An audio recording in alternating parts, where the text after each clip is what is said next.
Greetings. Thank you, Jared. Thank you, everyone else, for joining us for today's conversation here in the African Father in America podcast. I am really excited for today's conversation. Our proverb is going to take us to Somalia. I want to welcome Kiden and Jared. I just want you to say hello to everyone, and I want to give you a chance to say hi to everyone and let them know what is going to be the center of our conversation today. Thank you so much. Hey, what's up, everybody? Hope all is well. Number one, would love for everybody to share the room. We're going to be digging into this proverb. It's going to be really dope. This is also a very inclusive space, so if you want to come on stage and share your thoughts, feel free to raise your hand, and I'm sure Simon will invite you up at some point in the show. And then also, we'll be talking about throughout the conversation this awesome 10-day trip that we're going to be doing in Kenya in February. We're going to get really deep into the culture, learn about all the tribes, the food, the music, and really have an awesome, safe, curated, empowering spiritual experience. So thank you all for being here. So I'm going to lead the way. That little box with the arrow pointing up, go ahead and click that little yellow little hand, and then I'm going to go ahead and put some emojis in, click share. You see the number 1 turn to 2. If y'all could do that, that'd be dope.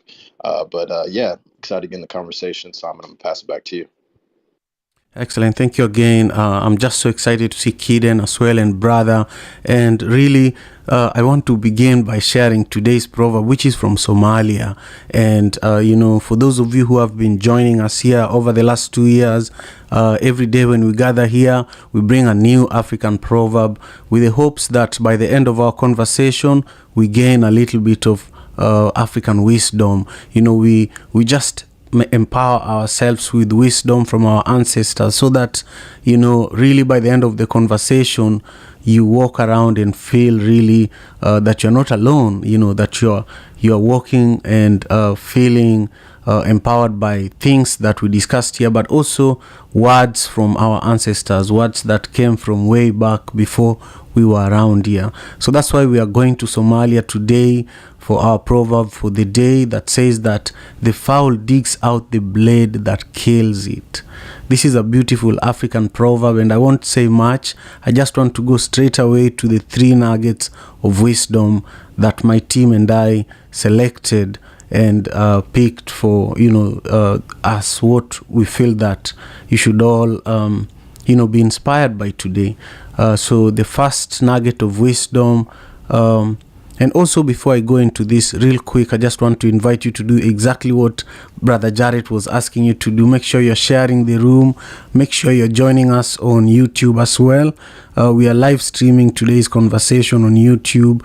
This is something we've been doing consistently. We are now I think we are at episode 310 on all podcasting platforms. I'm just going to share the link right there. Thank you so much, Jared. So the first nugget of wisdom, it says that be mindful of the decisions you make and ensure that your choices do not lead to harm in the long term. Think through all the all the outcomes before committing to any course of action. That's our first nugget. Our second nugget says that understand consequences and recognize potential risks even when they seem small and insignificant. And then our third nugget says that revenge is not always the answer. Revenge is not always the answer. Learning from our mistakes and growing with them is much more productive, and it also helps build ourselves in the end. So I'll stop there. There's so much more that I could have shared with you, but I want you to also read our blog. After every conversation, we also publish a blog that is available on my website. So I want to welcome Latanja, who just joined us. Thank you so much. Before taking too much time, I want to come back to you, Jared, so that, from your understanding over the last year, we've had many conversations about One Vibe experience, and Somali, where this proverb comes from, is, not too far from Kenya, where we will be going in February. So I just wanted you to speak about it briefly, why this is exciting for you. And then I want you to also share with us your thoughts, when you saw this proverb that we are discussing today, the fowl digs the blade that kills it. What is it that comes to your mind? Thank you so much. Yeah, so I guess I'll get started on the proverb first. I think ultimately we go through life being very reactive sometimes, or we don't really think about the consequences of, our actions, especially the things that we say, because you can't really take those things back. And, words can really, affect relationships, can also affect your brand and perception. So, like, even on, Clubhouse, for me, when I'm jumping on a certain stage or I'm engaging with certain energy, I'm always thinking about like, how is this going to positively or negatively affect my brand? But more importantly, how is this going to impact the people that I want to impact? And so, as long as you have something that can kind of ground you in your decisions, because you have, a goal or a purpose that is rooted within you, it'll really make you cognizant of your activities, and you won't do the things that could negatively impact you towards your goal or towards your purpose or the value you're trying to bring people. So that's my thought on that. And then when it comes to this trip, in terms of my purpose is really to grow, learn, explore, and also get closer to my personal culture with the African continent. And, that's why I'm really excited about this trip, from the perspective of I've been to Kenya twice and I loved it. It's beautiful. The people are amazing.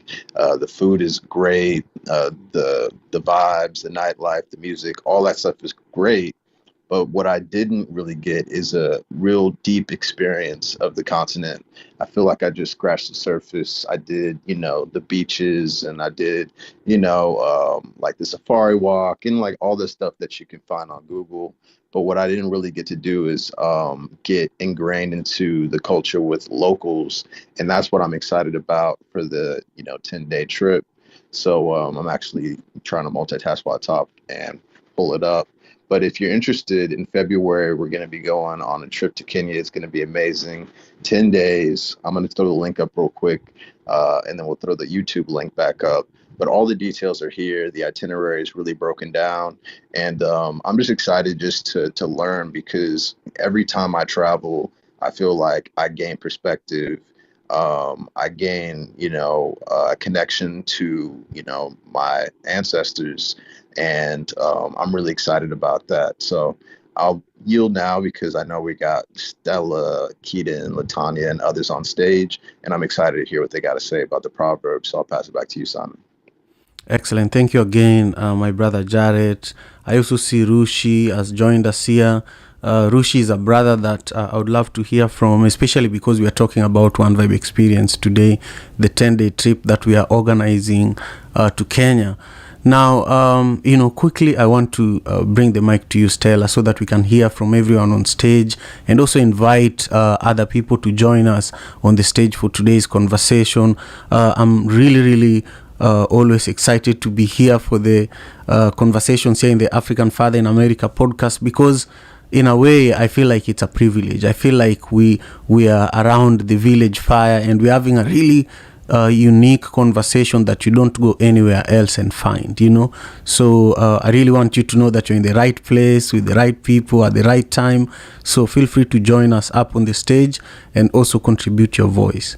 Now, Stella is part of my team at One Vibe. And also, Stella, I want you to just take a quick deep dive on this proverb.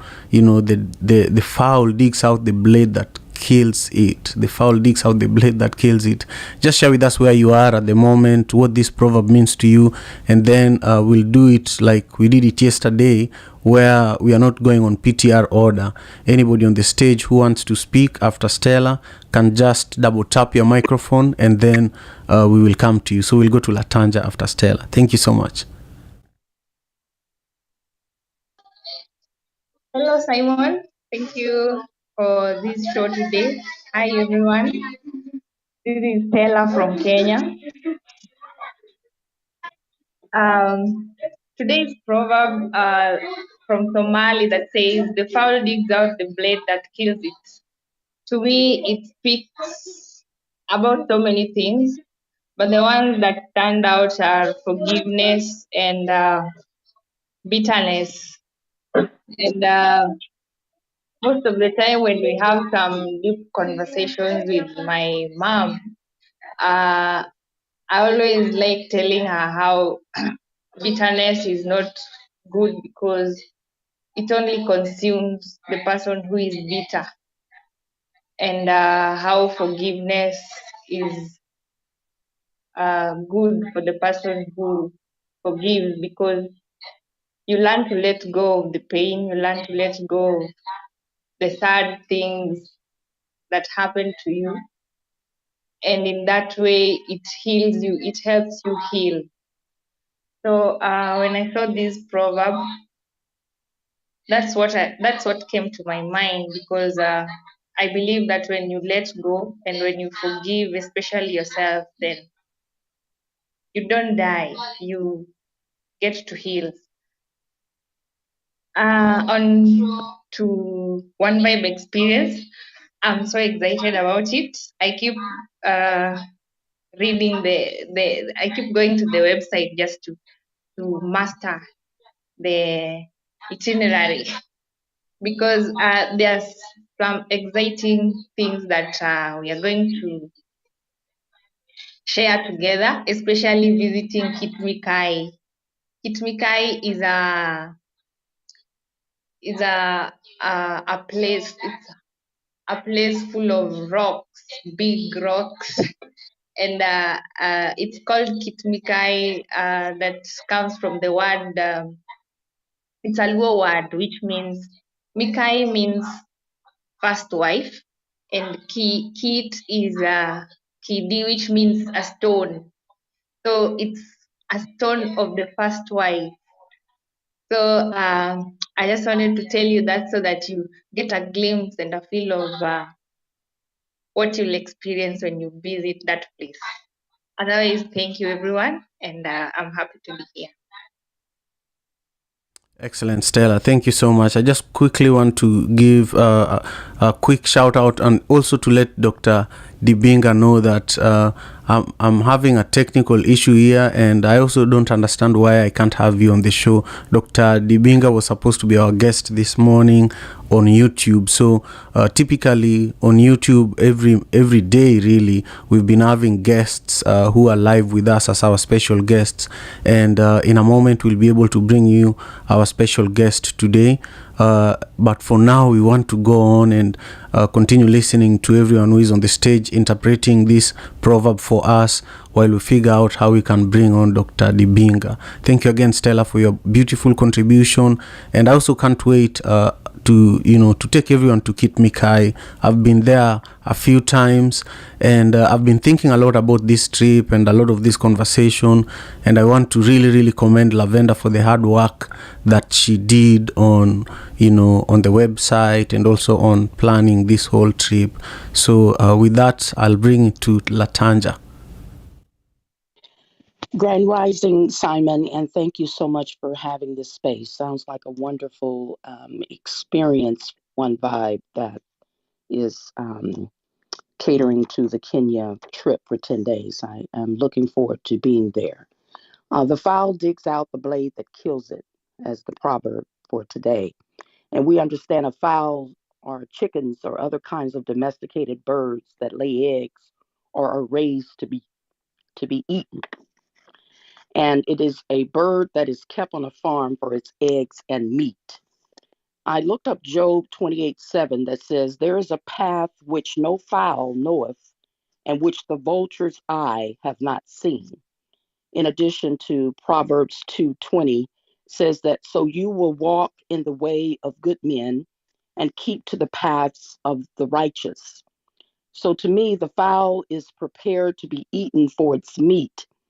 It is consumed with awareness of its demise, therefore becoming combative to conquer defeat.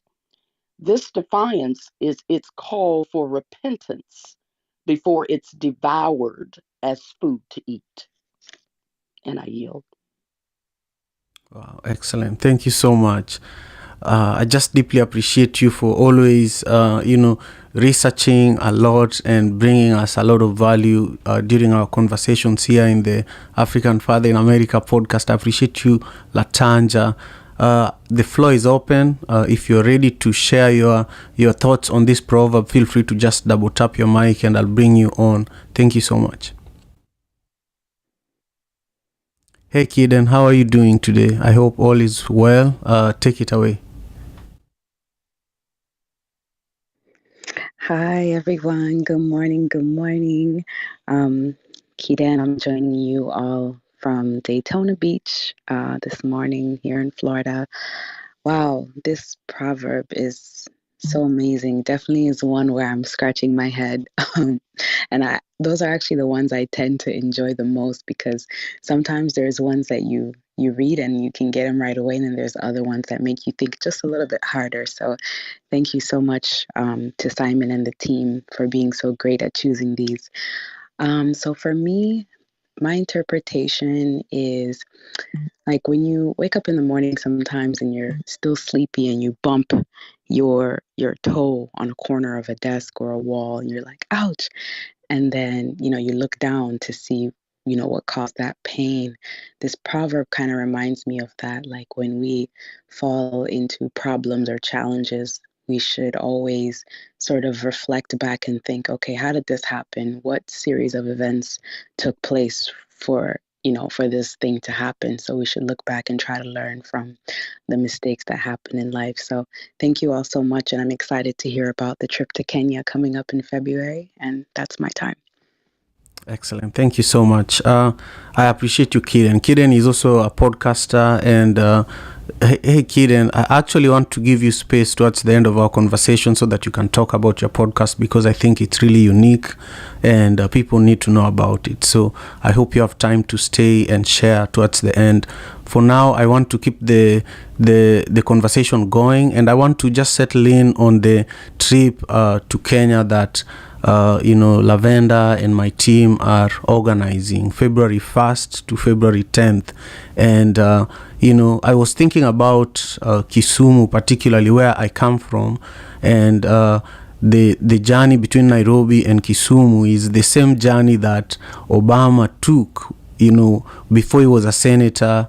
After he became a senator, he has not just gone to Kisumu after, when he was the president of the US and after, but that's also where his ancestral home is, So if you take this trip, you're very, very likely going to visit the ancestral home of Obama, and also the ancestral home of Lupita Nyong'o, who is the Kenyan actress that has been one of the main cast members of the two Black Panthers, and is, has won many, many awards. So it's a really, really special place for me, as I see a lot of people who come from this region that has been historically, sidelined.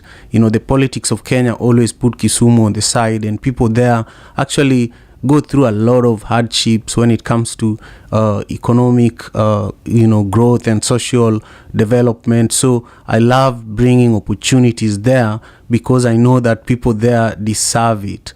So that's a big portion of the journey is always in Kisumu, but the journey there is really, really exciting. You can talk about the tea plantations in Kericho. You can talk about stopping to enjoy, traditional Kenyan food along the way. There's just so much. I'll stop there, and I'll just quickly invite Lavender to also chime in when it comes to One Vibe experience. Why is this exciting for you, Lavender? What is it that makes this one special for you?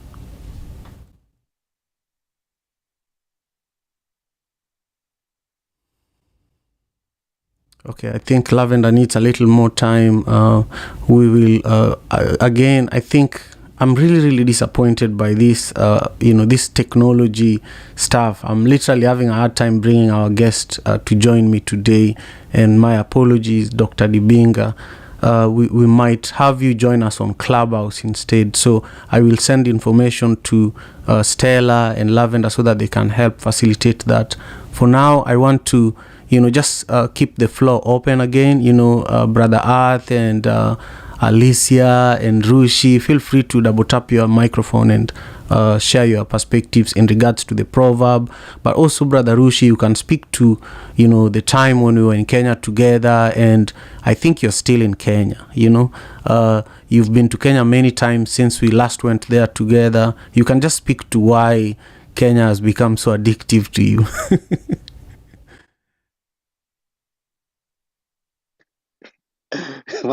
Wow, Simon.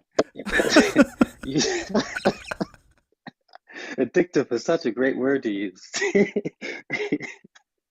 Yeah, no, actually, I am I am not in Kenya today. I am back home. I am back in Charleston, South Carolina. I actually arrived from Kenya, from Nairobi on Saturday.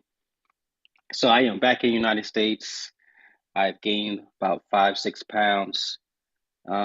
But I wish my heart is still in Kenya where I left. Um, but to speak about the trip, my first time going to Kenya, Nairobi was actually last year. I believe that was last year. It was a trip I went with three of my friends. Actually, two of my friends went. And it was a very interesting trip. I would have to say it was my first time ever in in Africa, my first time ever in Nairobi, my first time ever in Kenya. And one thing I would have to say is the trip I had was probably very different from the trip that my friends had. I have to say that the thing about going to a place like Kenya is if you really want to have a really good experience, you have to go with someone who is a local. If you do not go with a local, you won't have the experience you have will be very much lacking.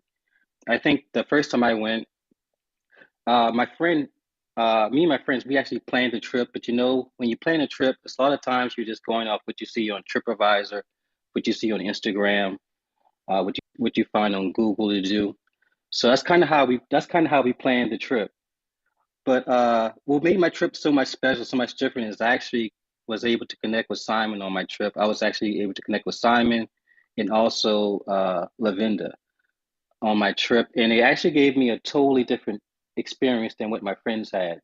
And that's probably the reason why I keep on going back is because of um, the experience I had with Lavinda and Simon going to Kisumu and all the other places that we went. I was not really ready for the experience in a good way. It was just such a uh, experience that was so in depth. It was very cultural. I learned so much about Kenyans, and I was able to see the similarities between Black Americans and Africans. I was able to learn so much about Kenyans. One thing I learned that I never knew was how most Kenyans actually can speak about three languages. Most Kenyans can speak English. They got Swahili as their main language, and they also have that native language from their tribe that they come from. So it's just so many things that open your eyes uh, to what culture really is. And it was just the experience was just it was it's still an experience where I can't even put it into words. It was just so much that I was able to learn, and so many different people. It's the people that actually make the trip special. You're not gonna really have a great trip if you don't have the right people around you. Like someone could say that they visit New York City and they may have went to the Statue of Liberty. They may have seen uh, Time Center with all the lights. But if you have never been to Harlem, you never really been to New York City. If you haven't been to Brooklyn or Cuzzicle Street, or you never been on in Flatbush, Eastern Parkway, if you never visited those places, you can't really say you know how the place really works. So it's kind of the same thing, So anyone who has the opportunity to take this trip, I really think that you should do it. Um, and if you're not ready to be totally changed, then maybe it might not be for you. But if you should be ready to experience something that you know you weren't really thinking that you would experience in a good way. So I would say that about my trips to Nairobi. I think I've been to Nairobi about Kenya. I've been there maybe about 5 times in the last 12 months. So it's definitely a place that's it's very hard to leave once you actually get there and you're immersed inside the culture. You definitely feel at home, especially if you're a Black African from the South, or if you're from a rural area. You have those type of traditions and vibes about you. It's definitely something that you won't forget. And so I would say that as far as the proverb really took me back because I really didn't know what it meant. But I really do agree with the what I've heard so far in reference to the proverb. And I think it does. I really agree with what Stella said, and I think I would yield at that and saying that I totally agree with how Stella took the proverb, and I think that's how I feel about the proverb as well. Thank you, Simon, for the time. Excellent, man. You said so much that I feel like, you know, I don't know what to say in terms of just thanking you for everything, but also, you know, for your perspectives. I know that we have so many people who have joined us on the stage, including Joseph Kafunda, who is also a travel guide, you know, a tour guide and an entrepreneur, filmmaker, someone who has been to many, many parts of Africa. And he could speak to the proverb. He could also speak to the trip that we're organizing to Kenya. But there are also others like Alisa, who has been on the stage for quite a long time. There are also many of you who are listening in who might want to be a part of this conversation. I just want to invite you to feel free to join us. And I also see that our special guest, Dr. Dibinga, has joined us on the Clubhouse platform. My apologies again. I want to invite you up on the stage if you can join us so that we can really create space for us to listen to you. I'm really also sending a tweet to Ecam Live, the program that I use for live streaming, to complain about this technical situation, because I feel like it's not my fault, it's not your fault that we go through this kind of suffering, so they should probably say something about it. Anyhow, my brother Jarrett, I want to come back to you briefly in regards to the trip that we are organizing in February before we bring on our guest, Dr. Dibinga. You know, you heard everything that, you know, that was just shared by Brother Rushi. Do you want to add anything to it based on everything you've been learning? And do you want to share anything with everyone who is listening in so that they know the actions they can take to be a part of this? Yeah, so when it comes to the actions, definitely click the link at the top and just, understand the experience. And there's a book now button. Go ahead and click the book now and invest in your, I feel like we spend so much time working and, just thinking about the day-to-day things, but you really got to invest in like your life experiences because tomorrow's never promised, right? So if you've never been to Kenya, this is the perfect opportunity to do so. And what stood out to what he said is if you're not experiencing it with a local, you're not truly experiencing it. My first time in Nairobi, I actually met somebody that's local to Nairobi, and they're still a friend to this day. And they showed me around, and that was way, way, way more significant than the entire trip before then. But what I would definitely tell people to do too is, scroll down to where it says trip highlights and itinerary. And what's really dope is, from day 2 to day 3 to day 4 to day 5 to day 6 to day 7, it's extremely curated. Because if I were to go on a trip to Africa or wherever, and I'm like, nervous about like, what are we going to do or where are we going to go? Is it organized? This website really shows you how organized the trip is. And it really breaks down, the cultural experience. It makes sure you're taken care of when it comes to breakfast, lunch, and dinner. And it's just the variety of activities is really unique, and I'm really, really excited to just get to know the people of Kenya in a deeper way.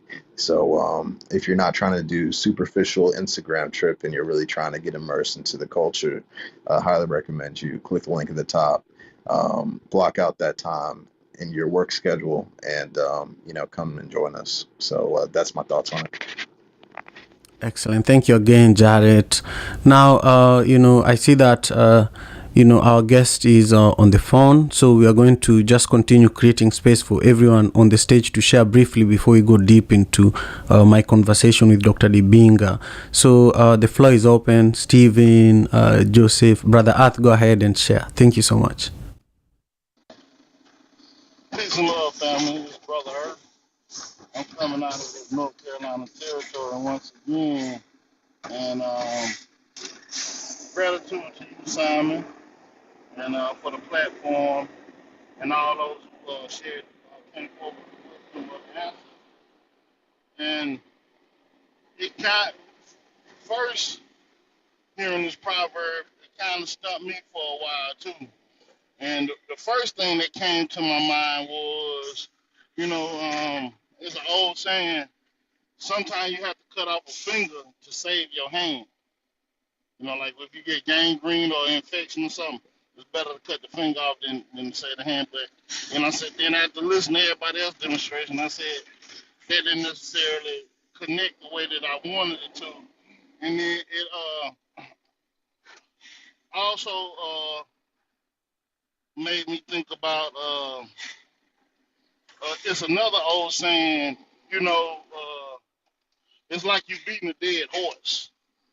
And meaning that it's been a situation that's been over with and dead. You can't, ain't nothing else can be done about it, but yet and still you want to harp on it. Constantly harping on the dead situation, and that's kind of sort of what I take from the proverb. And I'll park my plane right there, brother. Peace and love, family. Excellent. Thank you, Brother Art. Peace and love to you. And thank you to everyone who is joining us for today's show here in the African Father in America podcast. We are live streaming on YouTube. If you haven't subscribed to the channel, I encourage you to do so. And I want to take this time now to just quickly introduce Dr. Dibinga. Dr. Dibinga, again, my apologies for the technical glitch. Typically, it's always a very, very smooth flowing when it comes to us hosting our guests here. I know that we have a few other contributors on the stage who want to share their perspectives on the proverb, but I want to create space for you. I just want you to take a minute, introduce yourself, share with us, also when you heard this proverb that we are discussing, after you introduce yourself, when you heard this proverb from Somalia, what is it that came to your mind? The proverb says that the fowl digs out the blade that kills it. The fowl digs out the blade that kills it. Thank you so much for being here.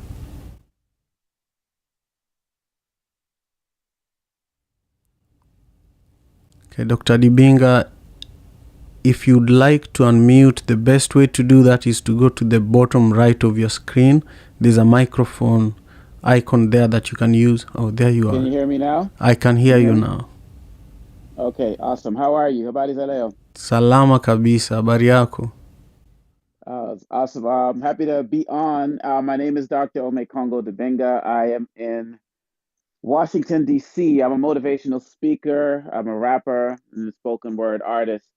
And I'm a professor at American University in intercultural communication. So I've been doing a lot of this work for a very long time, and I'm just happy to share some of my thoughts on what you're talking about today. So when you talk about the proverb, what I think about with that is I think about how much of what we do to kill ourselves actually happens in our mind, and that no matter how weak we think we are powerful enough to destroy ourselves with not only our actions, but with our words.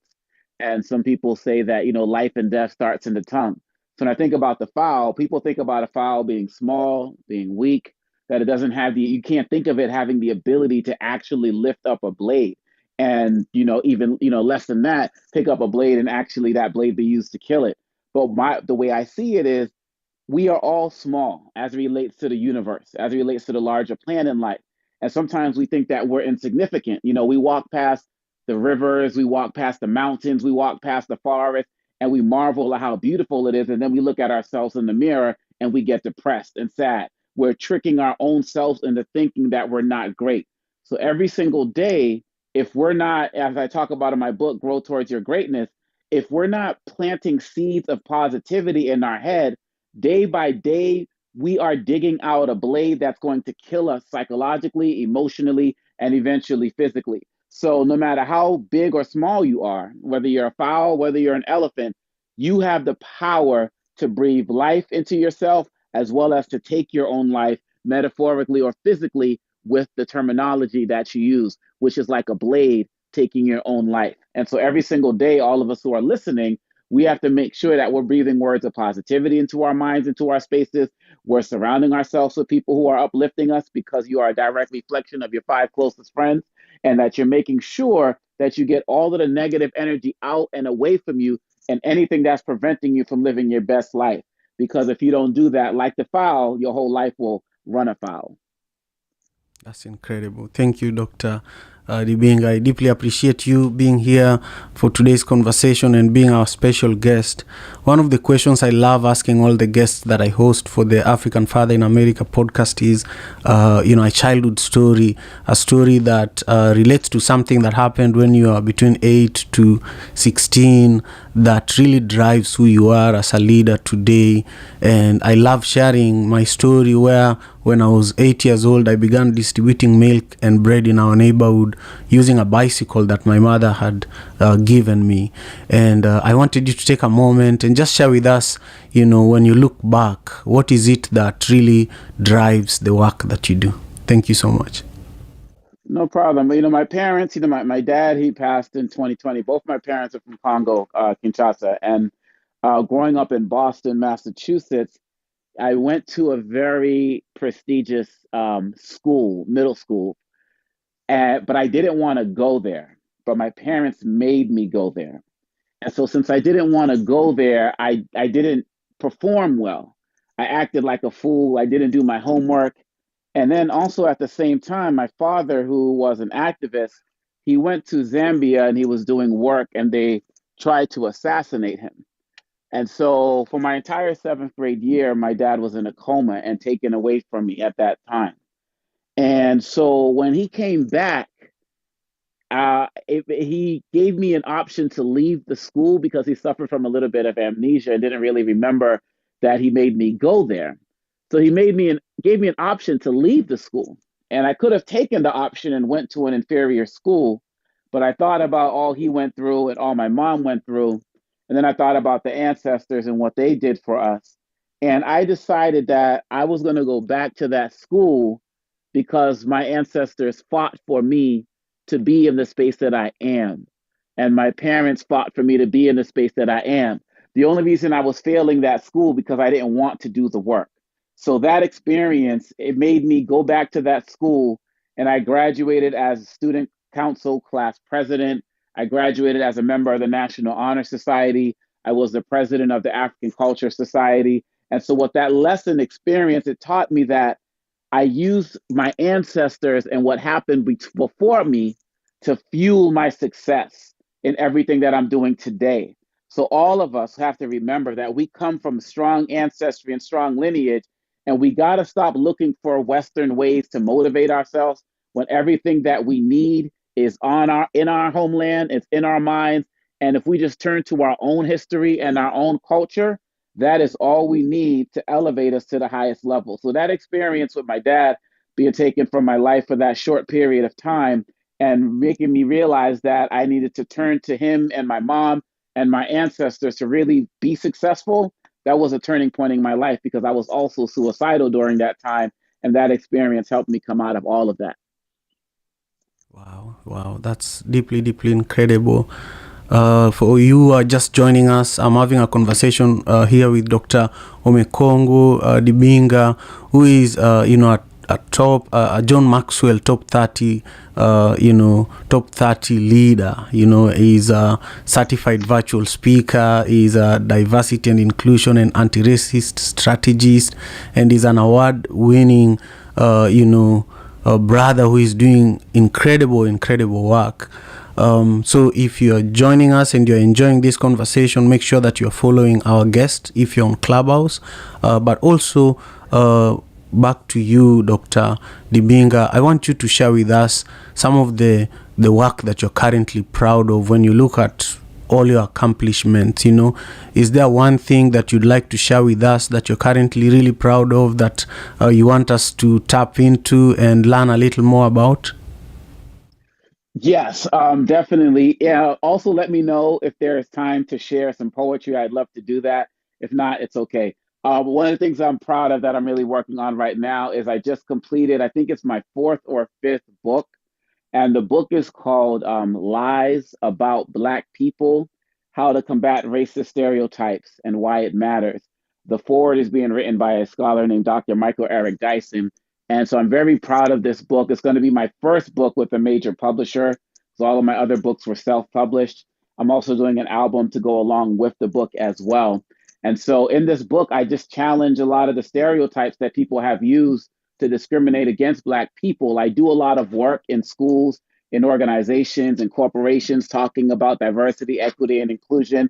I've been across the continent doing this work. I have not been to Kenya yet, so I'm waiting for that invite for y'all to bring me out there so I can do some spoken word and motivate some young people and do some performances.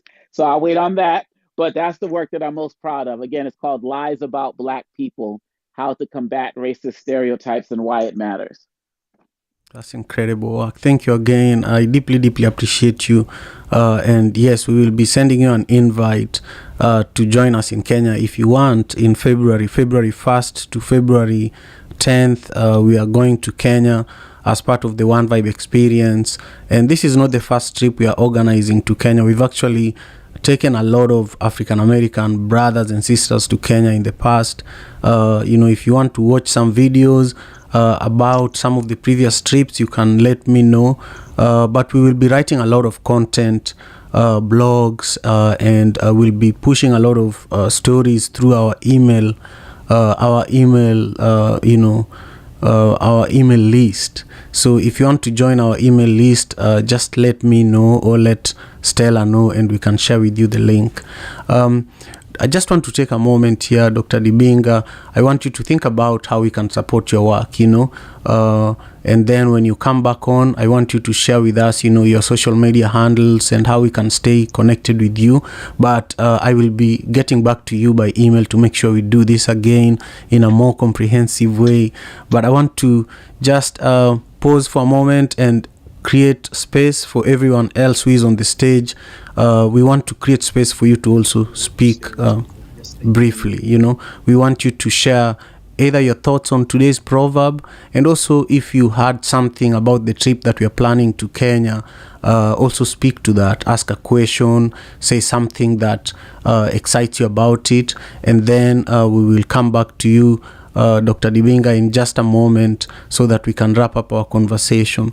So the floor is open just for a moment. Jared, feel free. Lavender, feel free to jump in here to speak about the One Vibe experience.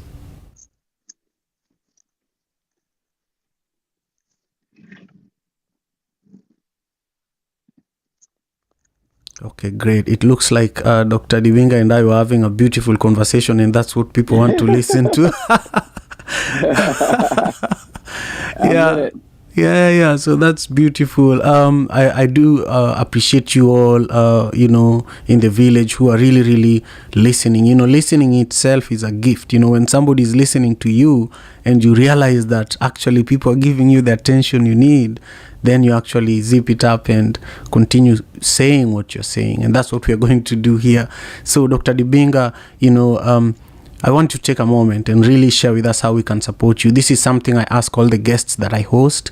People come here who have books that they want to sell. People come here who have a website that they want people to visit.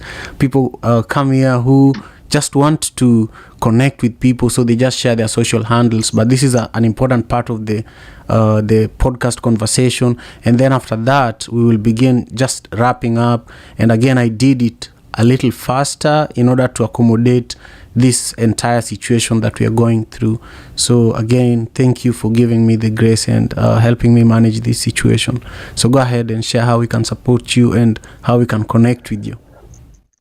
Oh, no problem. I appreciate it. Well, in all of the social media spaces, Twitter, LinkedIn, YouTube, Instagram, Facebook, Twitter, you can just go to @Omekongo. That's just my first name, M like Michael, E, K like King, O, N like Nancy, G, O's and go, Ome Congo.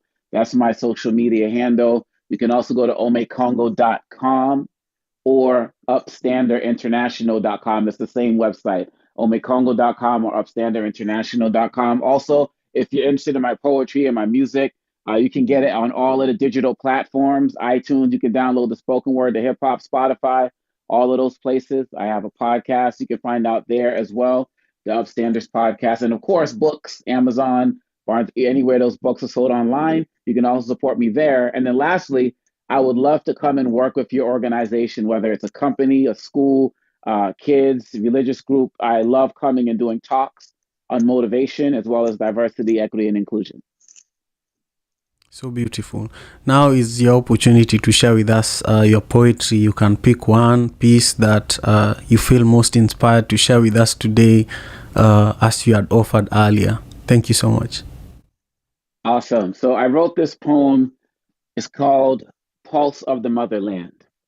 They say that you can't judge a book by its cover, but it has become appallingly clear that you can judge an entire continent by its media coverage. You see, you can color an entire continent dark with the paint to poorly placed perception when you rely on the media to teach you your Africa lessons. Because I come from a continent that the world thinks is a country. And to put it bluntly, we're all HIV positive until proven negative in the eyes of the media. It's like Africa is either one big safari or Kalahari with seething heathens and no sense of religion and home to animals and animism because TV renditions of African afflictions have created a depiction of a land of savages where the world's most dreadful diseases exceeds the law of averages. And since American TV only shows you the ravages of a select few nations, most Americans juxtapose the mother of civilization with phrases like damnation and starvation. And so until we take control of our own images, we can't expect to see a true representation of our beauty. Most non-Africans believe that the most Africa has contributed to the world are phrases like Kakuna Matata and Asante Sana Squash Banana, along with exotic vacations in remote locations, because I've never heard an American TV news station even say that we're made up of 55 nations. In the eyes of the media, we're just underdeveloped wannabe Caucasians, still searching for civilization, if you buy the media's interpretation of who we are. But am I taking this too far? Because to me, the real problem be the WB, ABC, and NBC, which are the real WMD, weapons of mind destruction, because most people, including many Africans, only see what they see through the smart bombs they call TV. And it's not just a newscast. It starts at like age 3, because I grew up watching images of Bugs Bunny dressed in grass skirts and blackface, speaking in African dialects. And every 10 years, there's a new version of Tarzan on the TV set. And I don't know about y'all, but I recall seeing gorillas pass for Africans in those Tintin cartoons. And if you remove Marvin Martian's helmet from Looney Tunes, he's probably an illegal African alien or a famine-stricken African child if his belly protruded. And it's these convoluted images that have helped create grown-up policymakers who partially base their opinions of our homeland from films such as Congo, Gorillas in the Mist, and The Air Up There, and we can't forget Tears of the Sun, which left too many tears on the sons and daughters of Africa searching for a positive portrayal of who we are. But that won't happen until we as Africans take responsibility for our portrayal, because the betrayal of our friends from CBS, Fox, and CNN means that we will never see an end to these characterizations of the continent of human creation, which had to make it look like she's on her deathbed and ready for cremation. But we must show the world that our mother Africa is strong, vibrant, and defiant, because a pulse of nearly a billion people can never die once we take control of what the world sees. And so we can never comply with pictures painted by pessimists on TV of our homeland, because we, you and me, we are the pulse of Mother Africa, and we must now show the world how proudly we will stand. Wow, wow, wow, wow, wow. That's incredible. That's incredible. Thank you, my brother. I just love that. I want to see if, maybe Dr. Latanya, do you want to say something about this poem? And then do you want to also speak about today's proverb after that? I just appreciate you so much, my brother, Dr. Dibinga. I loved that poem. It took me on an entire journey, but I just want to create space for Dr. Latanya, who has not shared with us today, but seems very excited about everything you just shared through the poem. That was totally fire. I am so excited, and that needs to be heard because it is so true how the depictions of Africans have been displayed throughout our nation, throughout our world, and the mindset of people. When you talk Africa, I have an aunt who's 85 years old, and when I spoke of being of African descent and finding out that we're primarily over 50% Nigerian, and then in Central Africa, and because I knew within my heart that my grandmother was full-blooded um, African, and she denied it. She struggled with it because of the images she saw growing up Mm, and the way that she was treated, and seeing killings and hangings and things like that. So she wanted to totally remove herself from being anything negative. And unfortunately and psychologically, children do the same thing. So they would rather yes, yes, veer towards something that looks lighter than them versus embracing who they are on the inside. And that's so with right. the African proverbs dealing with the fowl digs out the blade that kills it, we have a tendency sometimes, if we're not careful, because of the images we see and everything that we are exposed to, we'll stay to the ground and pick out and dig out the things that are the very thing that will hurt us. And all of those things are the negativity, the words, all of the negative connotations that are out there. We'll embrace that before we embrace the truth of who we are. And I yield. Beautiful. It's Thank you. true. Totally true. Totally true. I am grateful, and there's nothing much I can say after that, Dr. Latanya and Dr. Dibinga. Thank you again. I just want to keep my promise to you, kid, and just go ahead and tell us about your podcast briefly, and then I'll come back to you, Jared and Lavender, to close us out with how we can join the One Vibe Experience trip to Kenya, February 1st to February 10th. Kiden.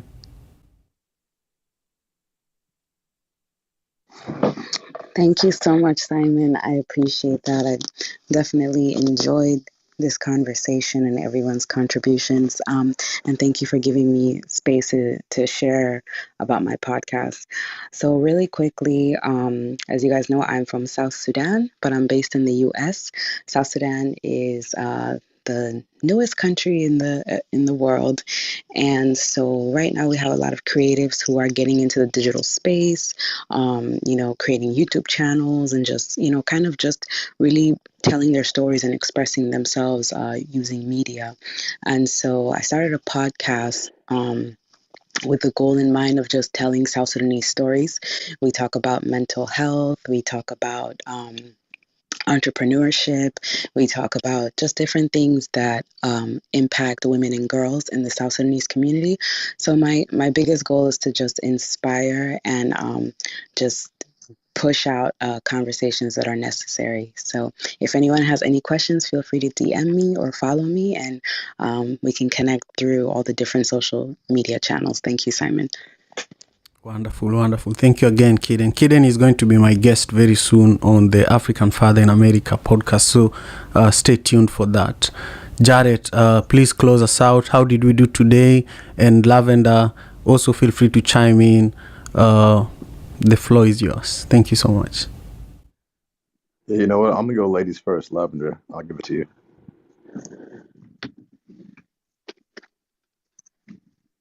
All right, Lavender might not be there. But yeah, nah, another great room. Really loved all the feedback. Doctor, that was a really dope poem. Really, Thank you. looking forward to hearing more of that in the future. And yeah, nah, just want to say again, links at the top. Definitely check out this 10-day trip. Check out the itinerary. Check out all the opportunities to really grow, get immersed in the culture, and experience Kenya from a local's perspective in a really curated fashion, very intentional. And yeah, share this link with family, friends that are interested in going to Africa but didn't know who they could go with, or they were afraid of, doing it alone, or how can they be quote unquote safe. This is going to be a great opportunity for any solo travelers to be able to build community with other, like-minded travelers, have a curated itinerary, and really be, guided through the different parts of Kenya in a way that I've never really seen before. So definitely click the link at the top and check out this experience and share it with your friends and family. And we'll see you tomorrow, same time, to discuss the next topic or the next proverb, which is one should never rub bottoms with a porcupine, which is very interesting. So I look forward to hearing what Simon's perspective is on that, where it comes from, and how people interpret it. So that being said, I will pass it back to you, Simon. Thank you so much. I just love, working on the daily African proverbs and this show with you, Jared. So I appreciate you for creating the time for us to do this throughout this week. And I appreciate you, Stella and Lavender, and Dr. Dibinga. One more time, thank you. Do you have anything else you want to say before we push the end button, Dr. Dibinga? I just want to say every single day, you all, if you woke up, that's a blessing. Take advantage of it and make sure that you're working every single day to live life to the fullest. You want to live full and die empty. So make the rest of your life the best of your life. Excellent. Wonderful. Thank you so much. And Kay Benjamin, thank you for joining us on YouTube and for suggesting that we add contact links and YouTube links on the live YouTube live stream. I always avoid to advertise and to do a lot of this and that, because I just want us to ground ourselves in our ancestral wisdom. And a lot of the time, if you go to YouTube, if you go to the internet, you find everything that is valuable also selling something to you. And of course, we need help. We need people to support the show. We need people to help us meet our obligations. But that does not mean that we immediately want you to do something, but we just want to inspire you. We want you to know that you're valued. And then if you want to do something further, you can always do that, which is something that Kay, you've always done by just showing up and being consistent. And that's deeply appreciated. I'm grateful to all of you, and we will see you tomorrow, 6 a.m. Pacific Standard Time. Many blessings to you all. Peace and love.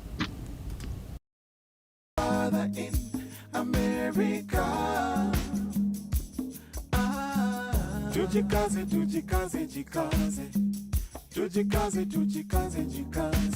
Africa, tujikaze America, tujikaze. You are listening to African Father in America podcast by Simon Javan Okello, live from Seattle, Washington.